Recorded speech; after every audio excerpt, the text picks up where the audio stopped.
which unfortunately they have never given us any future thought. खैर, अब आपका जो नेक्स्ट टॉपिक आता है ना, that will be the Muslim rule in India. इसकी जो, अगर आप पढ़ना चाहते हैं, मैं आपको बहुत ज़्यादा वो नहीं बताऊंगा कि कोई ऐसी किताब आप शुरू कर लें जो 6 महीने ख़त्म ही ना हो। आपके पास अगर कोई जो है वो मैट्रिक की किताब है, एफएससी की है, ओ लेवल की अगर कोई किताब है पाक अफेयर्स की, तो वो आप पढ़ लें, which will be sufficient for just a general idea. लेकिन इसमें अगर वो पूछता है ना, तो decline of Muslim rule in India पूछता है। आपको बेसिकली आपको पता होना चाहिए, you should have a general idea of the Muslim rule in India, और वो कैसे जो है वो क्या क्या उसकी स्टेजेस थी। लेकिन आपको इसका, मेरा नहीं ख्याल कि most of you will attempt this question, current affair based mostly लोग करते हैं ना। मोहम्मद बिन कासिम केम, मैं इसको क्विकली कर रहा हूँ क्योंकि ये इतना बहुत ज्यादा रेलिवेंट नहीं, but still you should have an idea. Mohammad bin Qasim came to subcontinent in 712, ठीक है, देबल पे आता है, एंड ये सारा जो है वो अरब कैलिफेट का सूबा बन जाता है। And over the period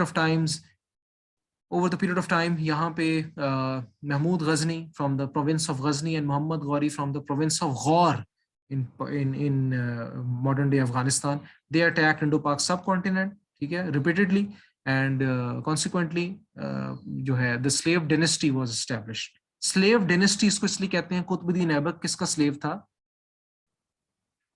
Mohammad Ghori का, ठीक है। तो कुतुबुद्दीन ऐबक जो है यहाँ पे फर्स्ट मुस्लिम रूल एस्टेब्लिश करता है, and then you can see from 1206 to onwards there were different dynasties, but they were all Muslim dynasties. So they kept on ruling in Indo Pak subcontinent. तो ये रूल आप देख सकते हैं, उनका general idea, slave dynasty, Khilji dynasty, Tughlaq dynasty, Lodhi dynasty, and then the Mughals they came, ठीक है। सो the natives of India, they always had this feeling in mind that the Muslims have extra territorial loyalty, यानी कि ये यहाँ की मिट्टी के नहीं बने, ये बाहर से आके इन्होंने रूल कर लिया हम पे, तो ये सिर्फ यहाँ पे लूट मार करने हैं। This is what they always perceived of Muslims, that they have extra territorial, यानी कि इनकी जो है यहाँ की मिट्टी के नहीं है ये जेन्युइन लोग। मुगल्स जो हैं, ये आपको एक ब्रीफ समरी मिलेगी, ठीक है, of how the Muslim rule in India progress, but the important point is कि for starting from 712 and 1857 the Muslims kept on ruling in India, so they were never too conscious of their numerical minority. Okay, and this is the some of the pictures from the Mughal rule. एक मैं जगह पढ़ रहा था, and it is interesting to read कि Mughals they built like monsters, ठीक है, और आप उनके अभी तक देख सकते हैं, उनके जो लाहौर से जो लोग हैं, बादशाही मस्जिद, और ये ताजमहल आपने आगरा में देखा होगा, they built like monsters and finished like jewellers. इसका मतलब है कि एम्पायर कितनी रिच होगी। क्वीन एलिजाबेथ जो थी, एम्परर अकबर की जो काउंटर पार्ट थी इंग्लैंड में, उसका रेवेन्यू कम था, अकबर का रेवेन्यू ज्यादा था। तो कितनी इंपॉर्टेंट और स्ट्रॉन्ग एम्पायर थी ये अपने जमाने की, ठीक है। लेकिन no empire is meant to last for till eternity, और आपको पता है मुगल एम्पायर जो है वो उसका डिक्लाइन होता है। डिक्लाइन क्यों होता है? नंबर ऑफ रीजंस, उसमें चलें 2-3 रीजंस हम वो जो है उसको देख लेते हैं। बाकी आपको रीजंस जो हैं you will find in this O level की किताब में दिए हुए हैं। फिर एक और किताब है Pakistan contemporary history by Farrukh Naseem Bajwa, अगर इजीली अवेलेबल है तो ठीक है, otherwise no need to worry about that. Reasons for decline, हर बंदा एक एक रीजन मुझे जो है वो अगर बता दे तो ये हमारा एक जल्दी से टॉपिक कवर हो सकता है, क्योंकि अगर आपसे उसने सवाल पूछा वो रीजंस फॉर डिक्लाइन पूछेगा। जी, reasons for decline. Sir first तो ये कि जो रूलर्स बाद आगे आए थे औरंगजेब के बाद, उन्होंने सिर्फ बनी हुई चीजों पे मतलब ऐश की थी एक तरह से, उन्होंने उसको आगे फर्दर नहीं किया। वो वीक रूलर्स थे जो आगे आए थे। ठीक हो गया, वीक रूलर्स हो गया। आगे नेक्स्ट जी।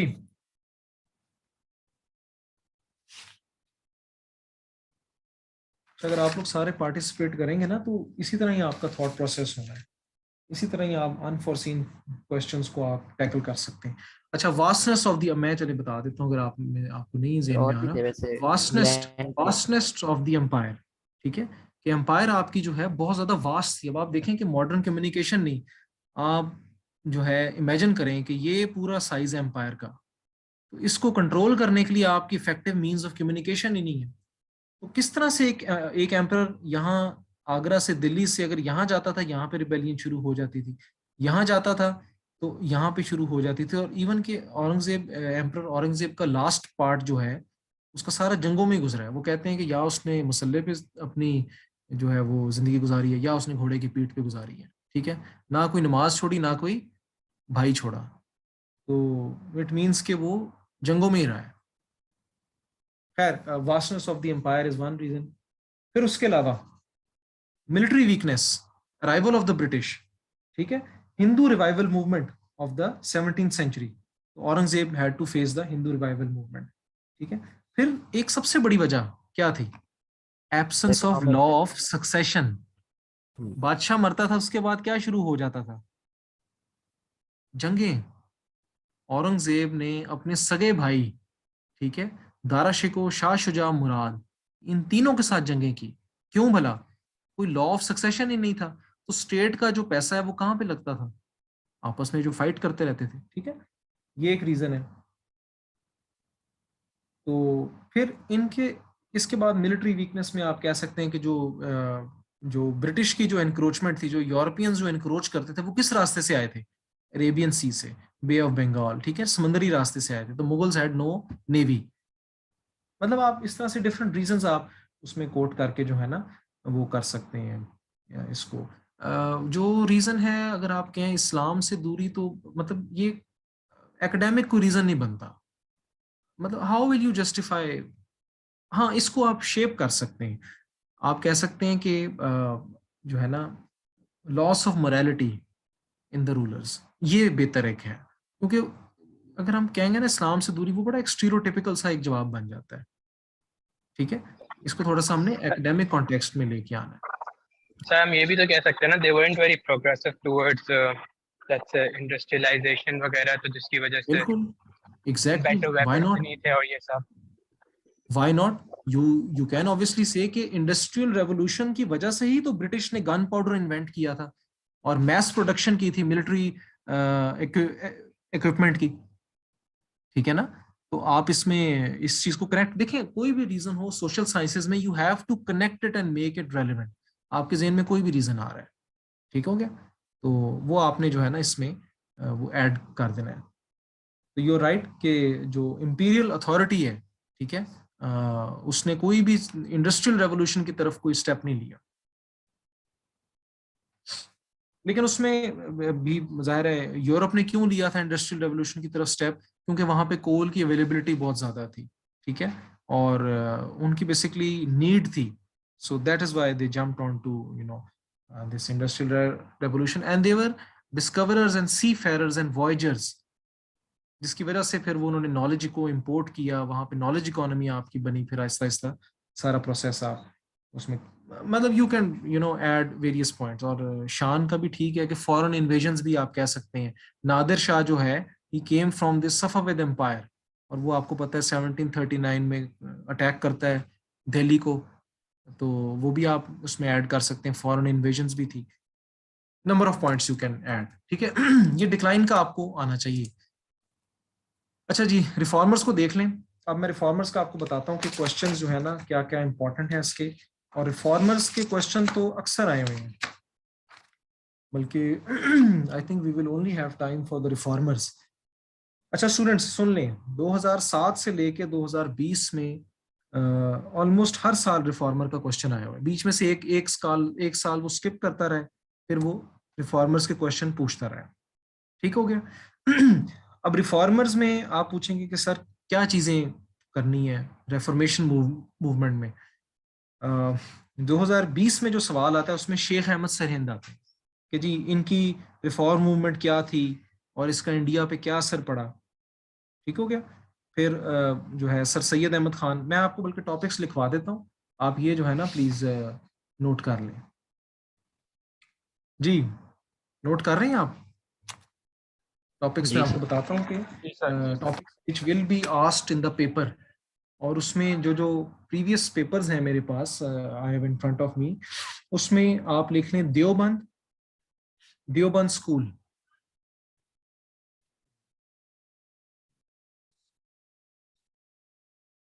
वो फिर दूसरी स्लाइड में होएगा। अच्छा जी, देवबंद स्कूल, आगे आ जाए शेख अहमद सरहिंद, सर सैयद अहमद खान, शाह वलीउल्लाह, सैयद अहमद बरेलवी, ठीक हो गया, सर सैयद अहमद खान भी हो गया, फिर sir Syed Ahmed Khan, sir Syed Shah Waliullah, Aligarh movement. बस यही टॉपिक्स हैं आपके। मतलब आप देख लें कि सर सैयद अहमद खान का बार बार वो टॉपिक पूछता है, और वो भी डिफरेंट नाम से, कभी अलीगढ़ मूवमेंट पूछ लेगा, कभी सर सैयद अहमद खान को डाल देगा कि जी उनकी क्या जो है वो बेसिकली कंट्रीब्यूशन क्या थी, ठीक है। कभी इनका कंपैरिजन कंट्रास्ट कर देगा कि जी शेख अहमद सरहिंद, सर सैयद अहमद खान, शाह वलीउल्लाह, इनको जरा कंपेयर करें कि इनकी अपनी अपनी क्या कंट्रीब्यूशन थी, ठीक है। इस तरह से आपने जो है ना ये बेसिक टॉपिक्स हैं, और आपने इधर उधर नहीं जो है वो बेसिकली भटकना कि जी कौन से रिफॉर्मर्स है, क्या करना है, ये मैंने आपको पैरामीटर्स बता दिए। ये जब आप कंप्लीट कर लेंगे ना टॉपिक्स, फिर मैं आपको अगले बताऊंगा कि आपने फिर नेक्स्ट कौन से इसको करने हैं। चलिए जी, हम इनका ब्रीफ ओवरव्यू ले लेते हैं। I have given you the main topics, let's see what are the the contribution of each reformer towards the reformation movement in subcontinent. अच्छा, रिफॉर्म जो होता है ना, मैं आपको एक बात बताऊं, ये हर मजहब का हिस्सा होता है। आप देख लें आजकल के दौर में जो है वो कराची में वो हैं, क्या क्या उसे कहते हैं, जिनका मदनी चैनल है, ठीक है, साउथ में वो एक्टिव हैं, ठीक है, उनका बेस वहाँ पे है। फिर आप यहाँ पे तबलीगी जमात वाले देख लें। चलें, ये तो इस्लाम में हम बात कर रहे हैं ना। आप अगर जो है वो दूसरे मजहब को आप देख लें, तो वहाँ पे भी रेफॉर्मेशन मूवमेंट होती रही है। जिस तरह हिंदू मजहब में आप देख लें, शुद्धि एंड संगतन, ये दो उनकी मूवमेंट्स थी। फिर आप क्रिश्चियन में जो है क्रिश्चियन मजहब में आप देख जो है वो आप बेसिकली क्रिश्चियंस के रेफॉर्मेशन मूवमेंट को भी आप डिस्कस कर सकते हैं, जिसमें द मेथडिस्ट, ठीक है, फिर एक जगह मैं देख रहा था reform church, reformationist church, something like that. तो द थिंग इज दैट कि जो रिफॉर्म है, रेफॉर्मेशन है, किसी भी मजहब का ये एक इंटेग्रल पार्ट है, ताकि उस मजहब में जो over the period of time जो फेथ डिस्टॉर्ट होना शुरू हो जाता है, ठीक है, उसको ठीक करने के लिए जो कम्युनिटी जो पेन लेती है ना, दे आर द रिफॉर्मर्स, और जो उनको हेड करता है is the main reformer. So reform is an ever present part of Islam. और ये इवन के होली प्रॉफिट में भी कहा था कि reformers will keep on coming, ताकि इस रिलीजन को जो है वो रिवाइव रखा जाए। रिफॉर्मर्स, जिनको हम बेसिकली मुजद्दिद कहते हैं। मुजद्दिद का क्या मतलब होता है, एनीवन? मुजद्दिद का मतलब होता है रिफॉर्मर, ठीक हो गया। तो मुजद्दिद अलिफ सानी, reformer of the second millennium, तभी इन्हें कहते हैं। तो रिफॉर्म तो अभी भी आप मतलब उसको देख रहे हैं in the shape of many Islamic movements. कहीं पे देवबंदी कर रहे हैं, कहीं पे बरेलवी कर रहे हैं, कहीं पे शिया Sunni, whatever, but the common thing among them all is that they are trying to revive this sense of Islam। कि आजकल के दौर में अगर लोगों के मोरल्स वीक हो गए हैं, बिलीफ्स उनको जो है वो वीक हो गए हैं, तो उनको रिवाइव कैसे रखना है, या कोई नया चैलेंज अगर जो कोई मजहब अगर फेस करता है, तो उसकी उस चैलेंज को काउंटर करने के लिए जो है there are reformation movement. So the same reformation movements that existed in the past as well, जिसमें हमारे सिलेबस में है हजरत मुजद्दिद अल-अफ़सानी, ठीक है। So out of respect we should all appreciate his reformation movement, चाहे हम उनके beliefs से agree करते हैं या नहीं करते, but his attempt was to save the genuineness of the religion, ठीक हो गया। अच्छा जी, Hazrat Mujaddid अल-अफ़सानी, he is known as the reformer of the second millennium, और he was the descendant of Hazrat Umar, ठीक है। और अच्छा, इनका बेसिकली जो है वो जो टास्क होता है वो क्या होता है कि उस जमाने में, जिस तरह मैंने आपको अच्छा, ये हमने बिल्कुल एक स्टोरी की तरह हमने पढ़ना है, बिकॉज आई एक्सपेक्ट यू कि जब आप लेक्चर के बाद जब जाके आप जब आप मटेरियल को पढ़ेंगे, तो यू विल प्रॉब्ली अंडरस्टैंड कि क्या जो है वो इसके पीछे स्टोरी थी। I am just here to give you the concept. अच्छा, उस जमाने में एम्परर अकबर का दौर होता है, ठीक है, बादशाह अकबर का दौर होता है। और बादशाह अकबर, आपने वो स्टेटमेंट सुनी होगी कि एब्सोल्यूट पावर करप्ट्स एब्सोल्युटली। अब एम्परर अकबर क्या करता है in order to perpetuate his rule, वो एक सीरीज ऑफ एक्सपेरिमेंट्स स्टार्ट करता है इस्लाम के साथ, जिसमें वो एक अपना मजहब कायम कर लेता है नोन एज दीन इलाही। दीन इलाही, ठीक है। अब दीन इलाही बेसिकली क्या होता है, it was an amalgamation of all the religions which Akbar new at the time. तो उसने एक इनोवेशन वो ले आया था इस्लाम के अंदर, ठीक है। So in order to counter that innovation, sir Syed जो है Hazrat Mujaddid अल-अफ़सानी, he became active and he initiated the reform movement. फिर कुछ जो है by virtue of living in India, some alien ideas had crept into the Muslim belief. For example, एक thought बड़ी popular हुई थी कि जो है वो वहदत अल वजूद का कॉन्सेप्ट आया था। वहदत अल वजूद, अच्छा वहदत क्या होता है? वन, उल वजूद existence. So this idea basically meant कि the creator and the created are one, ठीक है, यानी कि खालिक और मखलूक एक है। So this was, something which Hazrat Mujaddid al-Afsani, he perceived it to be, a polytheistic concept, कि मुशरिक एक कॉन्सेप्ट है और इसको फाइट करना चाहिए। तो इन्होंने क्या किया, इनका जो जिहाद था, दैट वाज द जिहाद ऑफ अ स्कॉलर। इन्होंने कुछ जंगें नहीं लड़ी, कोई ब्रिगेड नहीं कोई अपनी खड़ी कर ली कि जी जाके फाइट करना शुरू कर दिया। इन्होंने एक स्कॉलरली बैटल फाइट की, जिसमें इन्होंने अपने आर्गुमेंट्स दिए, इन्होंने बुक्स लिखी। अच्छा, ये इनके जो है ना, वो मैं आपको जो मतलब बता रहा हूँ कि इनका बेसिकली टास्क ये था, to purify the Muslim society, to get rid Islam of the accretions of Hindu pantheism, ठीक है। तो ये जो दो बेसिक मेन चीजें थी, जिसमें एक तो अकबर की innovation on the various पॉलीथिस्टिक concepts that had crept into the Muslim society. Muslim society को बेसिकली वांटेड टू प्योरीफाई।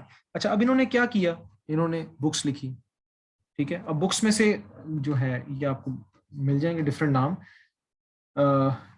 इस्बातुल नबात, रिसाल नबूवत, तौहीद शहूदी, ये डिफरेंट बुक्स हैं, आप इनको आप कोट कर सकते हैं पेपर में, ठीक है।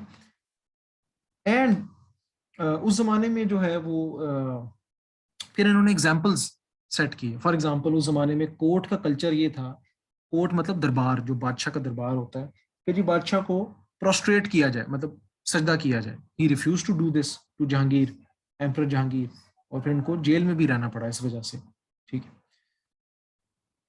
और उसके बाद इन्होंने वहादत अल वजूद के कॉन्सेप्ट को कैसे काउंटर किया, he gave the concept of वहादत अल शहूद, ठीक है, जो बेसिकली कॉन्सेप्ट ये कहता था कि the creator and the created are not one entity, they are two separate entities, ठीक हो गया।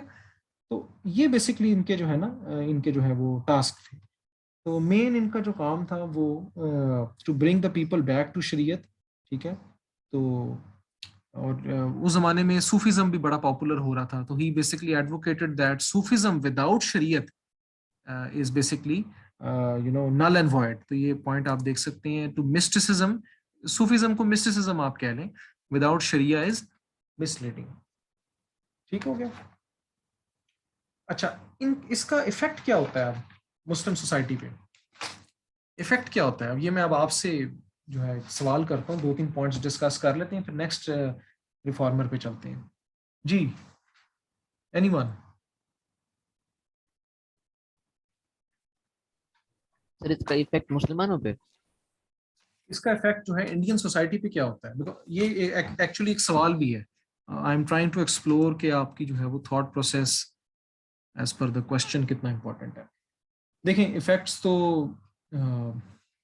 जनरल इफेक्ट्स ही होते हैं, वो तो हर रिफॉर्मर का आप मोर और लेस सेम इफेक्ट कह सकते हैं।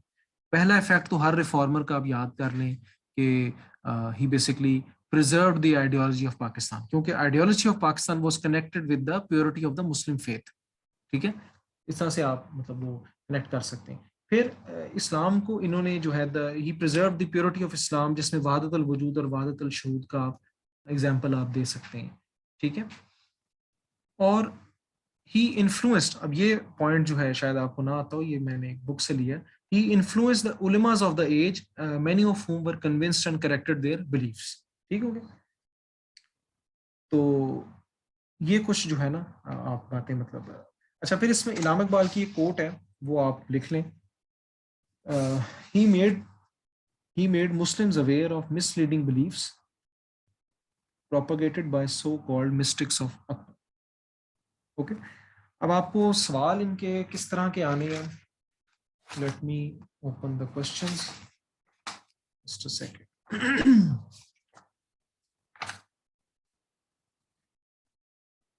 अच्छा, 2008 में आया हो, अभी आप सुन लें जस्ट, ठीक है. आप ईयर नोट कर लें, जब पास पेपर आप डाउनलोड करेंगे तो आपको सवाल मिल जाएंगे. 2008 में पूछा हुआ है, what influence Sheikh Ahmad Sirhind left on the history of Muslims of subcontinent. ठीक है, ओके. और 2008 के बाद इनका सवाल आया हुआ है.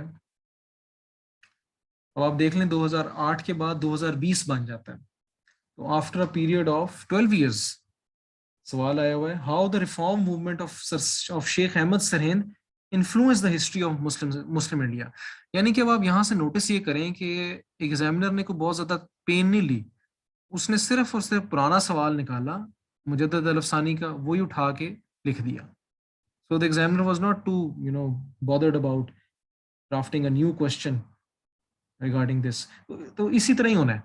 मैं आपको ये एक ओपन सीक्रेट बता रहा हूँ कि this is what the examiner might do, कि वो पुरानी जो टॉपिक्स हैं वो पुराने सवाल देखेगा, उसे मिलता जुलता कोई दे देगा सवाल. This is the reality of our education system. The examiners don't take, pain in making new and creative questions.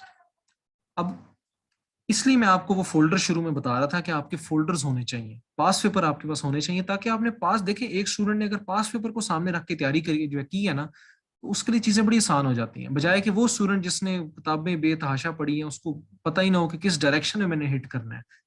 तो यह आपने एक फैक्टर अपने माइंड में रखना है.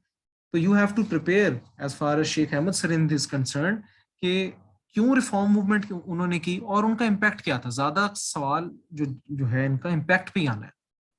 Mark my words, if the question comes, it will be more or less on the impact of reforms. ठीक है, क्लियर हो गया? Any question? स्टूडेंट्स, क्वेश्चन आपका कोई? आगे चलें? जी सर, आगे चलें. Okay, let's proceed. The next question, next topic is जो है शाह वलीउल्लाह. शाह वलीउल्लाह, इनका असल नाम था Qutbuddin Ahmad. Shah Waliullah means friend of God. Shah Waliullah क्या बनता है? Shah Waliullah means I think friend of God ही बनता है, as far as I remember. ठीक है, वली फ्रेंड को कहते हैं. अच्छा, शाह वलीउल्लाह जो है, अगर आप इसका टाइम पीरियड देखें 1703 से लेकर 1764 तक, ये कौन सा टाइम है? इंडिया में पॉलिटिकल सिचुएशन उस वक्त क्या थी? Any guess? पॉलिटिकल सिचुएशन ये थी कि Mughal empire was in decline and जो मुसलमानों की जो सोशल, पॉलिटिकल, इकोनॉमिक हालात जो हैं वो बहुत ही नाजुक थे. तो he lived in a time of rampant corruption. Okay, so basically ये इंडियन थियोलॉजियन थे. थियोलॉजियन बेसिकली होता है one who studies theology. Theology is the study of God और the study of religion, you can say. ठीक है, वैसे तो वो कोई और होता है, लेकिन इनको थियोलॉजियन हम कहेंगे एज एन इस्लामिक स्कॉलर. तो जिस टाइम में ये मतलब the time he spent in adulthood, तो ही विटनेस्ड. अब आपको पता है औरंगजेब की कब डेथ होती है? 1707 आई गेस. 1707 में औरंगजेब, एम्परर औरंगजेब की डेथ हो जाती है. उसके बाद जितने भी रूलर्स आते हैं वो सारे जो हैं वो दे वर नॉट कॉम्पिटेंट रूलर्स. तो when he was growing up as a young man, he witnessed the decline of Muslim rule in India, and it made him very conscious, so basically his adulthood was witnessed by the disillusionment that he saw after the death of Aurangzeb. ठीक है। और उसमें आपको पता है कि जो large part of the Mughal empire है उस पे कहीं पे सिख अटैक कर रहे थे, कहीं पे हिंदूज अटैक कर रहे थे, हिंदूज में भी मराठास जो हैं, ठीक है। तो उसके अलावा एक रिलीजियस डीजेनरेशन हो रही थी, एक मजहबी जो है वो जवाल आ रहा था मुस्लिम कम्युनिटी पे, जिसकी वजह से उनकी सोसाइटी में एलियन आइडियाज आ रहे थे। वही चैलेंज मोर और लेस जो कि शेख अहमद सरीन को था, एक्सेप्ट द फैक्ट कि यहाँ पे the Muslims were in political decline. Sheikh Ahmad Sarin के दौर में पॉलिटिकल डिक्लाइन नहीं हो रहा था, वहां पे मजहबी डिक्लाइन हो रहा था। इनके जमाने में पॉलिटिकल डिक्लाइन भी हो रहा था, और बाय वर्च्यू ऑफ दैट मुसलमानों का जो है वो सोशल सेटअप भी डिस्ट्रॉय हो रहा था, ठीक है। और उनका जो है मोरालिटी भी उनकी काफी इफेक्ट हो रही थी। तो बेसिकली जो है कुछ और प्रॉब्लम्स जो इन्होंने फेस की है कि this was a time of sectarian conflict. लोगों के पास poor understanding of the holy Quran थी, बिकॉज उर्दू जो है एज अ प्रॉपर लैंग्वेज की तरह इमर्ज होती है, और जो है the holy Quran was in Arabic. फिर low moral tone of the society, ठीक हो गया। तो ये इनके जो है ना वो चैलेंजेस थे कुछ जो इन्होंने फेस किए। नाउ मैंने आपको बता दिया why there was need for reform, ये 3-4 पॉइंट्स हैं, ठीक है। अच्छा, अब इस सारी चीज को रिफॉर्म करने के लिए बेसिकली शाह वलीउल्लाह क्या करते हैं? शाह वलीउल्लाह जो है, again he was as a he was a scholar, एक स्कॉलर की तरह इनका जो है रेफर्मेशन मूवमेंट होती है। आगे जो आएंगे ना सैयद अहमद बरेलवी, उनका रेफर्मेशन मूवमेंट जो है हिज वाज अ फिजिकल जिहाद, हिज वाज अ जिहाद बाय द सोर्ड, इनका था जिहाद बाय द पेन। सो इन्होंने सोसाइटी को रिफॉर्म करने के लिए as a scholar, as a principal of Madrasa Rahimiya, ये एक थियोलॉजिकल कॉलेज था जो इनके फादर ने बनाया था दिल्ली में। उसके बाद ये पहले जाते हैं हज करने, हज से जब वापस आते हैं तो he became the principle of this college. तो इनका बेसिकली जो है टास्क, इन्होंने जिस तरह रिफॉर्म लेके आते हैं, that was a scholarly revolt. उसमें ये डिफरेंट बुक्स लिखते हैं, हुज्जतुल अलबालिगा, इजालतुल खिफा, ये बुक्स के नाम लिखे हुए हैं। अच्छा, ये बड़ी इंपॉर्टेंट बुक है, ये आप अभी भी अवेलेबल है, और आप अगर, वैसे तो टाइम कभी नहीं मिलेगा आपको, लेकिन ये जरूर इसको देखिएगा, हुज्जतुल्लाह अल बालिगा, ठीक है। और इसका इंग्लिश ट्रांसलेशन है the conclusive argument from God.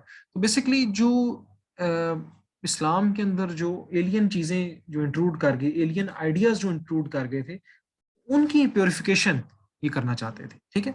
मगर ये और इसमें से सबसे बड़ी जो कंट्रीब्यूशन है वो पर्सनली आई थिंक है वो ये है, for the first time you see the translation of Holy Quran into Persian, because Persian में क्यों किया? It was the language of the Muslims, ठीक है।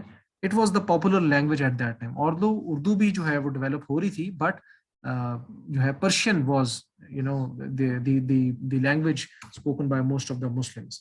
तो he wanted to promote the understanding of the Holy Quran, और होली कुरान को उस जमाने में जहां पे आप देखें कितनी ज्यादा कंजर्वेटिवनेस है, कितने लोग कंजर्वेटिव थे, उस जमाने में ट्रांसलेट करना was know small thing.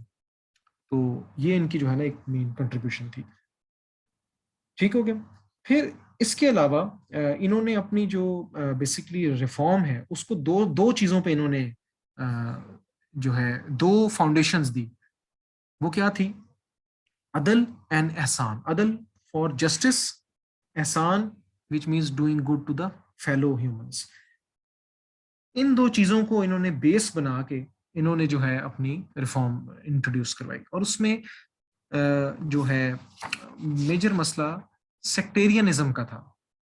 Sectarianism sectarianism को हल करने के लिए इन्होंने चारों खुलफा राशिदीन की हिस्ट्री इस तरीके से लिखी कि वो तमाम सेक्ट्स को एक्सेप्टेबल थी। Another attempt at bringing harmony between the different sects of Islam, ठीक है। अच्छा, उस जमाने में जो है वो एक कॉन्सेप्ट फॉलो होता था विच इज जो है वो, let me see what was the concept, हाँ, तकलीद, ठीक है। तकलीद जो है वो एज अ कॉन्सेप्ट फॉलो होता था। अब तकलीद क्या होती है? तकलीद होता है कि अपने मास्टर को जो है मास्टर को ब्लाइंडली फॉलो करना, यानी कि अगर कोई किसी का मुर्शद है ठीक है, तो मुर्शिद का जो मुरीद है वो उसको ब्लाइंडली फॉलो करेगा बगैर कुछ सोचे समझे। शाह वलीउल्लाह ने इसके ऑपोजिट जो कॉन्सेप्ट दिया, दैट वाज इज्तिहाद, ठीक है, या तत्बीक। तो ही पॉपुलराइज द कॉन्सेप्ट ऑफ इज्तिहाद, यानी कि जो है आप अपनी सेल्फ जो है वो स्ट्रगल करें, इंडिपेंडेंट थिंकिंग आप जब अपनी जनरेट करें in the light of principles of Holi Quran and सुन्ना, उसमें फिर आप नई प्रॉब्लम्स को आप जो है वो काउंटर करें, ठीक है। तो अब ये तो होगी रिलीजियस एंड जो है ना मोरल रेफॉर्मेशन।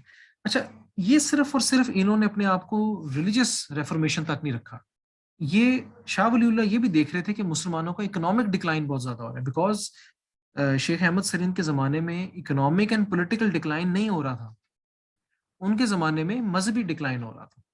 शाह वलीउल्लाह का चैलेंज थोड़ा सा बड़ा था, इनके जमाने में इकोनॉमिक डिक्लाइन भी हो रहा था, पॉलिटिकल डिक्लाइन भी हो रहा था।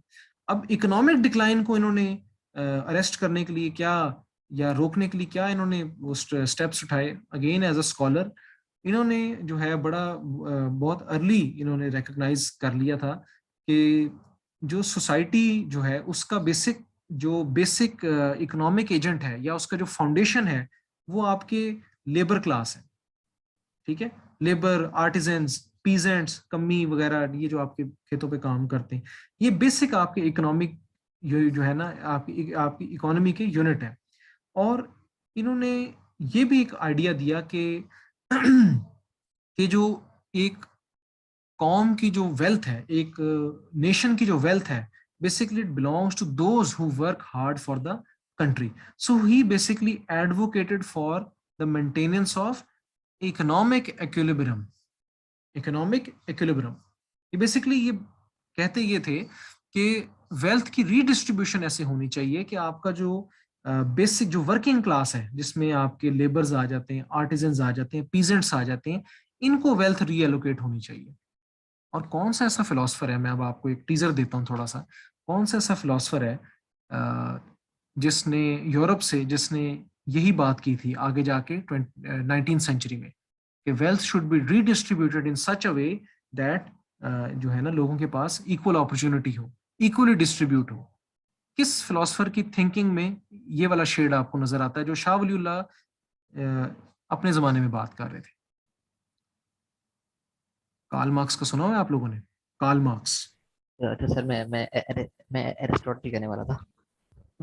जी मैं सर मैं एरिस्टोटल कहने वाला था जी सर। नहीं कार्ल नहीं, मार्क्स का पता है। Karl Marx. उसकी देखें उसकी कार्ल मार्क्स ने भी कम्युनिज्म तो की आइडियोलॉजी। यही बात की थी ना, कम्युनिज्म। What is communism? क्या the wealth should be shared by the community, it is the community which is important.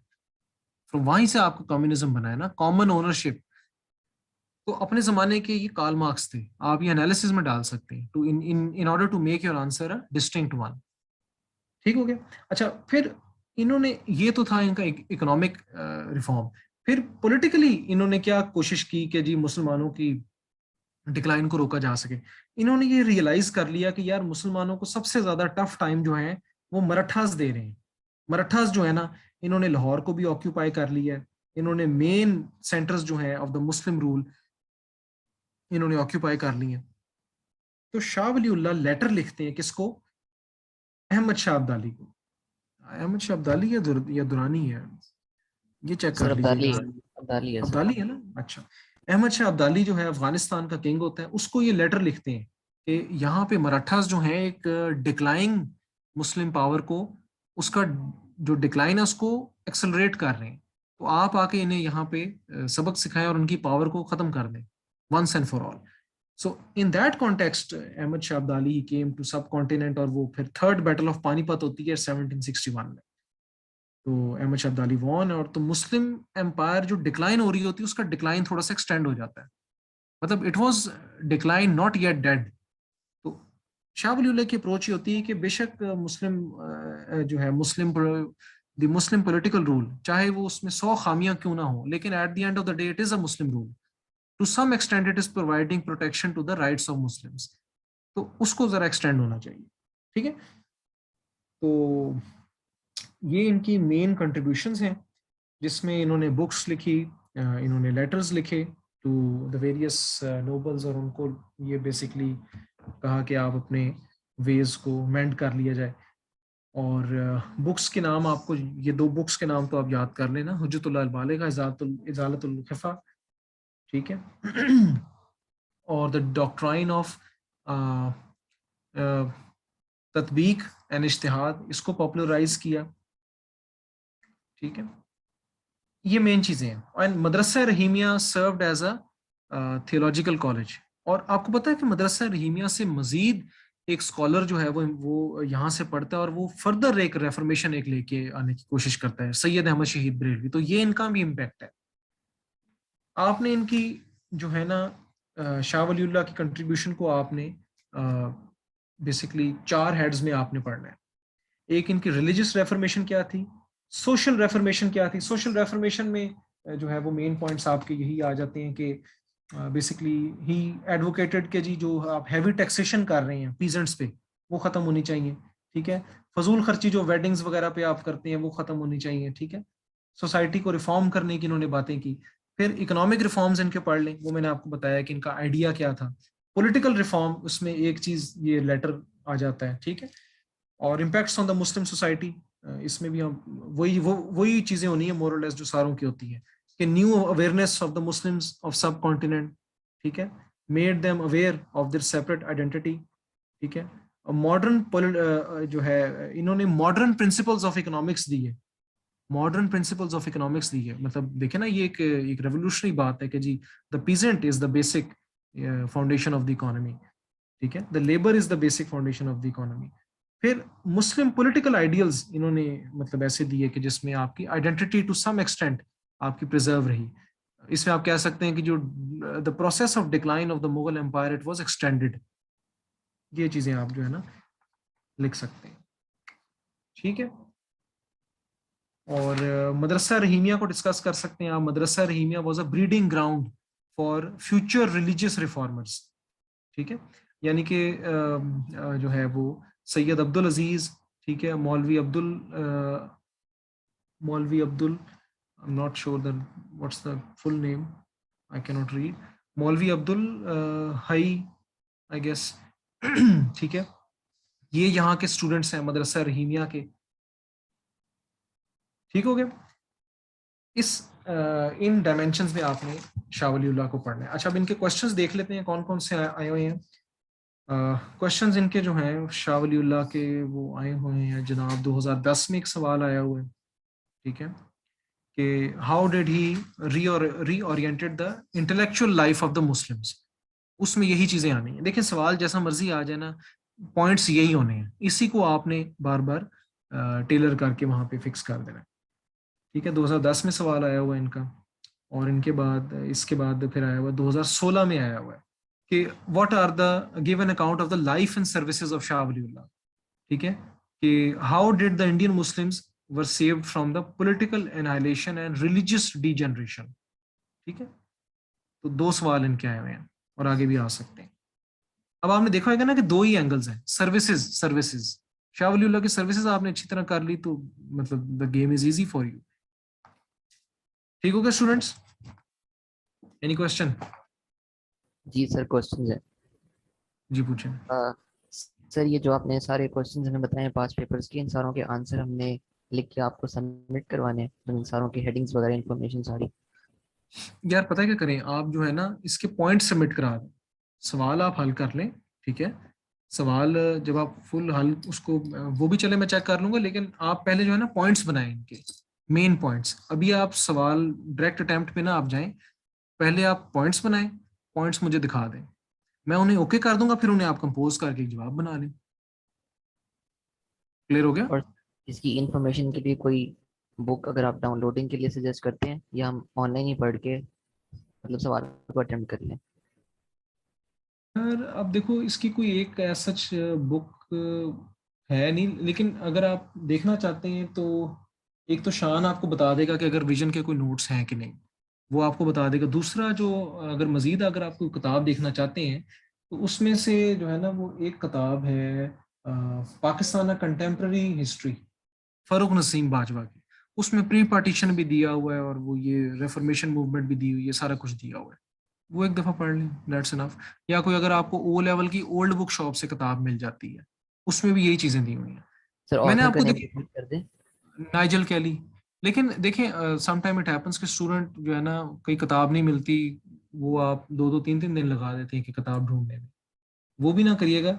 मैं आपको 2 किताबें बता दी जो इजीली अवेलेबल हो, या नेट से पढ़ लें, नेट से पढ़ लें, वो भी इनफ है, कोई ऐसा मसला नहीं है। देखिए मेन चीज़ें तो मैंने आपको बता दिया ना कि ये पॉइंट्स आपके पास होने चाहिए, ये हेडिंग्स आपके पास होनी चाहिए, इन्हीं को आपने कंपोज करना है, जो आपका पूरा जवाब बन जाएगा। तो अगर आपको इजीली अवेलेबल मिल हो जाती है किताब, वेल एंड गुड, नहीं होती तो डोंट वरी, यू विल इंशाल्लाह, you know, if the points are complete, क्योंकि आपने बुक से भी पॉइंट्स लेने हैं। सर वो पाकिस्तान और कॉन्टेम्प्रेरी हिस्ट्री के ऑथर का नाम रिपीट कर दें। मैं उस किताब को देख लूँ, जस्ट अ सेकंड।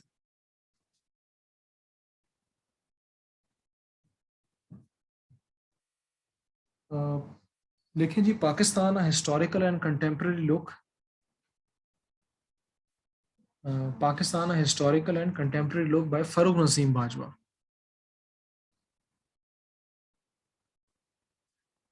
ठीक है, ये अगर आपको इजीली मिल जाती है तो पढ़ लें इसको। इसमें इसमें आपने सारी किताब नहीं पढ़नी, वही चीजें पढ़नी है जो आपके टॉपिक्स में है। ठीक है, तो अब ये 2 टॉपिक्स तो आपके मेन कवर हुए हैं, आइडियोलॉजी एंड बीच में हमने ये भी कर लिया जो decline of Muslim rule in India, उसको ओवरव्यू भी दे दिया। फिर उसके बाद आपके रिफॉर्मर्स हैं, एंड आई बेट कि इंशाल्लाह one question at least will come from these topics. Ideology से आने के कम चांसेस हैं, आ सकता है, मगर रेफॉर्मेशन से आने के काफी चांसेस होते हैं। ठीक हो गया? अगर आप स्टूडेंट्स इस तरह से रह के तैयारी करेंगे ना, एंटिसिपेट करके, अच्छा यार ये सवाल अब पूछ लिया, ये नहीं पूछा, ये आ सकता नहीं आ, तो फिर आपकी तैयारी बड़ी फोकस्ड होके आप करेंगे, टू द पॉइंट करेंगे, और इंशाल्लाह you will get good marks. अगर हम डायरेक्शनलेस होके तैयारी करते रहे ना, चाहे 100 किताबें भी पढ़ लें, उसका फायदा नहीं है। ऑलराइट, जी सर। कोई और सवाल? सर एक सर हटके जी, सवाल है। सर FIA का जो अभी टेस्ट हुआ था, इसके बाद डिस्क्रिप्टिव होने के चांसेस कितने होते हैं?